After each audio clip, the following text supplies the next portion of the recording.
So I'm doing a strong campaign to make a change. We must all make a change. All of us are tired.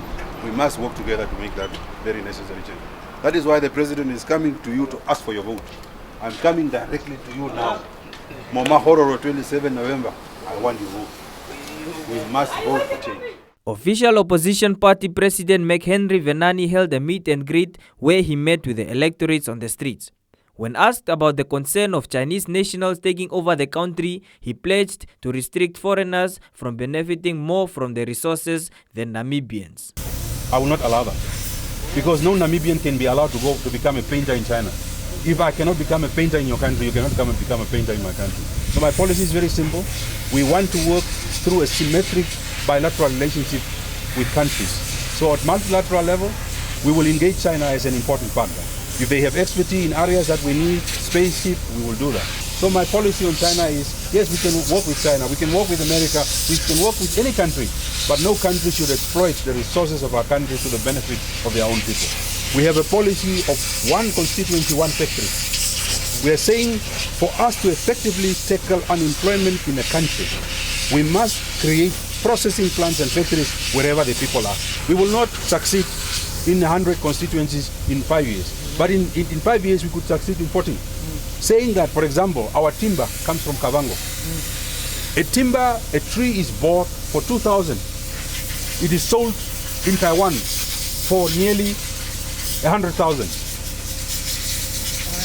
100,000. You are selling it here in Namibia for 2,000. The Chinese are going to resell it for 100,000 to the next guy. What I'm going to do in Kavango is that if the potential is there, let's create our own factory that will do our furniture, so that we sell finished products. Because if the trees comes from our country, why don't we make the end products that is needed in China, so that we sell those tables, rosewood tables, for 300,000. Before the last elections commenced in 2014, Venaani took to the location of Umbili, where he spent the night in a shack to experience the daily struggles of the poor. However, he has been criticized since. He maintains that he is still a people's person. I'm one of that leader that has been very engaging over the last 5 years. Talking, sleeping in downtrodden areas, talking to the poor, knowing their condition. I'm very glad that when I came this morning to the bus stations, people were saying, Venaani, you have kept your word. You are always here. Nearly every 3 months, you'll always come and check us on the buses.